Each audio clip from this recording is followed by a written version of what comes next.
Hey guys, I'm Dov, back from vacation, got engaged. Thank you all for your kind words and congratulations on that. Today we're going to be back with Warhammer 2 Bladesingers. Not Slade X though, although it might seem like a Slade build. This is actually inspired by Slade Stormrunner coming in with the Wood Elves here. He's got some ranked up Bladesingers. We've got what is this, rank 7, rank 8. So a little bit of mixed Bladesingers there. Yeah, 2 rank 7, 1 rank 8. We've also got a Branch Wraith leading the way up against the Beastmen here. Taking a look at the rest of the build, we've got some Wild Hunters of Kurnos out in the distance. Orion Wild Hunters with Wild Riders with shields rather.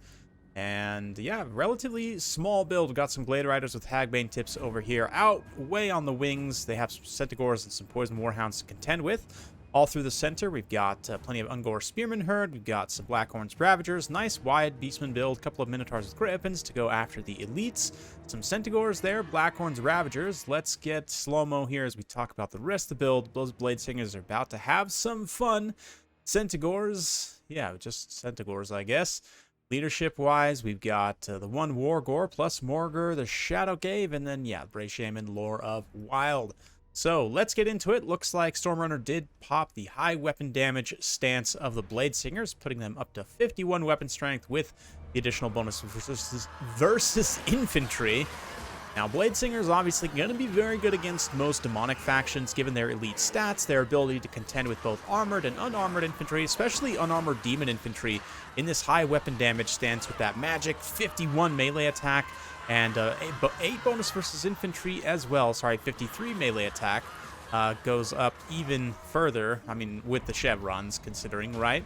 But Wild Riders with the shields also come in here, get a nice little rear charge. Sorry about if I'm a little rusty on casting, guys. I've been out of town and just completely out of this mode for a while. But a nice job here by the Branch Wraith coming in. These Bladesingers, just look how quickly they absolutely mop those low-tier Ungor Spears. They are going to get charged and take significant damage, though, even from the Chaos Warhounds. And just due to their elite status and relatively squishy nature, they can get outmodeled and dragged down very quickly as they do so in that pocket. We've got a little bit of an explosion here. Looks like a Vile Tide going to go down. They're also very vulnerable to spell damage, so obviously, you know, against like Zinj, for example, with all the shooting and spell damage, they'll be a much riskier pick. But against somebody like Khorne or Nurgle or Slanesh, any of those three, the Bladesingers will probably be a great option to try and contend in melee, especially in domination where you need to try and actually hold an objective with some infantry. It will provide you that high damage infantry to try and maybe reinforce with while you hold with trees, perhaps. I don't know. Trees will take a lot of fire damage in a couple of those demonic matchups. But anyway, a nice big terror route coming in here from Orion. The Unbreakable Terror anti-large piece just absolutely wallops Bray Shaman there, gets some good damage on the Minotaurs as well, allows the Wild Riders to get away, pull back, reposition, come back in for a nice rear charge there. The anti-large of the Wild Hunters will do a number, especially on a rear charge. Minotaurs just absolutely melting. Unfortunately, most of the Bladesingers have melted as well. This unit is pretty much completely gone. And if we take a look at the rest of the battlefield, I don't really see, I mean, besides the one unit that's supporting this heroic engagement here, the rest of them are pretty much gone. I mean, I guess there was only one other unit anyway. Hagbane tips over there having a saga all their own that will no doubt be forgotten. But here we are. Get up close and watch these Wild Hunters. They desperately try to just continue to cycle charge here. These Bladesingers also desperately coming in for another engagement. They've got enough left in the tank here to definitely dish out some pain. I mean, you would think with the high melee defense they could last, but just in general, the high charge of Beastmen units, even their infantry, makes them do a lot of damage on that initial contact. Looks like we did get a handful more Bladesingers back, literally like 11 there. We've got 30 in this other unit here. They need to make sure they tie up those Ungor Raiders in melee and not allow them to shoot. Blackhorns Ravagers also looks like still fighting, probably going to end up winning just because they have so much HP left. But the problem that Beastmen are going to face is that Orion's still so healthy, and he is an absolute terror, literally.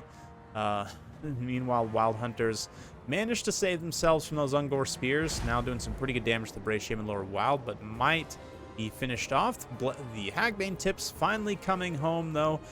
Reinforced, they've got plenty of health, pretty decent melee stats, applying some nice poison effect as well. You can see there, just point blank shooting the Wargore, maybe doing a little bit of friendly fire damage, but they can also help clean up a lot of these routing units as Orion terrifies them away. They can come in and make sure that they don't come back from route, right? We do have some spawn get pulled up, though. I think one of those Bladesingers or something there maybe got turned into spawn. Might have been the other summon.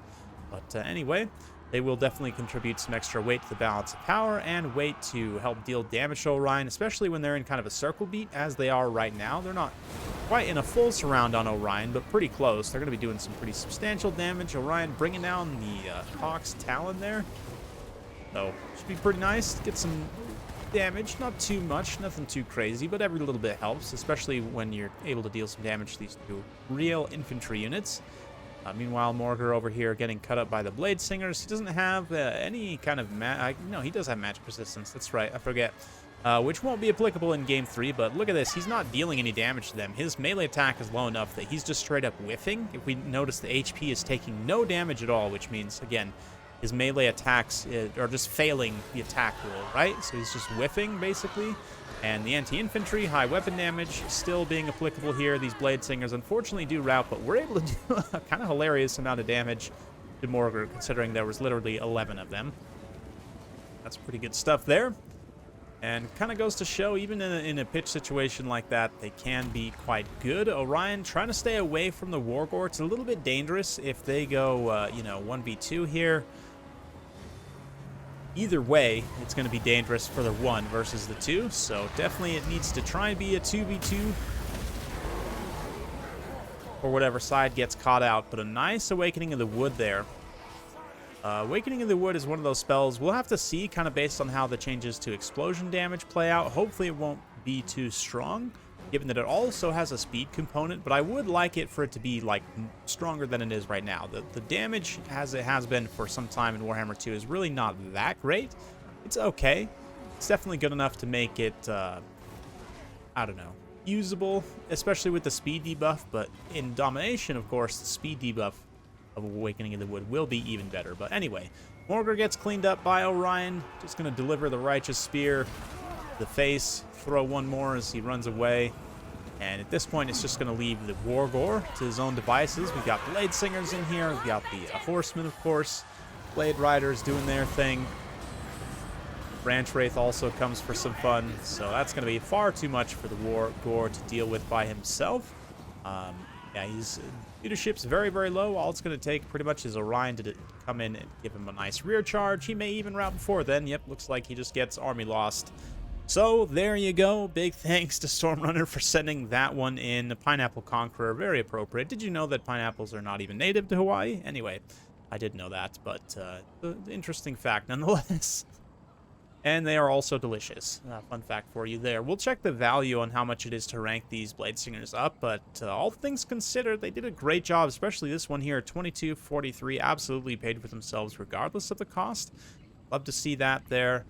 You know, elite infantry oftentimes has struggled in this game, and they still face a lot of hurdles, don't get me wrong, especially faction that can deal shock damage to a light unit, like the Beastmen can, you know, with their high charge across the board. It's risky, but made it work here, and obviously Orion's a big part of that too, the terror, the presence of him, also Branch Wraith, one of the best hybrid melee caster characters we've ever seen, even still to this day, just really, really strong in a lot of ways. I've got good value on the Wild Hunters and the regular Wild Riders as well. And then the Hagbane tips coming in clutch there at the end, you know, kind of winning that that side fight all on their own, and then able to come in and provide that late game pressure in order to get the leadership hits that Stormrunner needed to win here. So anyway, taking a look at the Beastmen side, I mean, you would expect pretty good value spread across the board. A lot of these units reasonably cost effective. Pretty good value on the Blackhorns Ravagers as they tangle with the Bladesingers. It surprises me, although I guess they had pretty good support too most of the time. Centaurs also, a few of them doing pretty nicely. The Minotaurs, the Grapens, well, I kind of understand having an elite anti-large force to try and deal with, like, scary Wood Elf Cavalry. I think it's probably overkill, and if you're going to be taking Minotaurs at all, definitely be taking the shields, just because incidental range fire is a problem against the Wood Elves, and you can't guarantee they're going to go with, like, a tiny, melee rush build like this. So just in general, these guys are going to be a big liability. Probably be better off to just go wider with more attack, mobile units, maybe a couple more Centaurs, bring lots of Hounds, stuff like that. But it does require quite a bit more micro as well. Hey, this is actually the Emperor too, which is a patron of mine. I know he's been sending me some replays of Warhammer 2. We'll be getting to those very shortly. So big thanks to both of these guys, honestly. Hopefully y'all enjoyed this. If you like this sort of content, be sure to like, subscribe, hit that bell notification button. Every time I upload a new video, you'll be notified. Thanks again. We'll see you next time.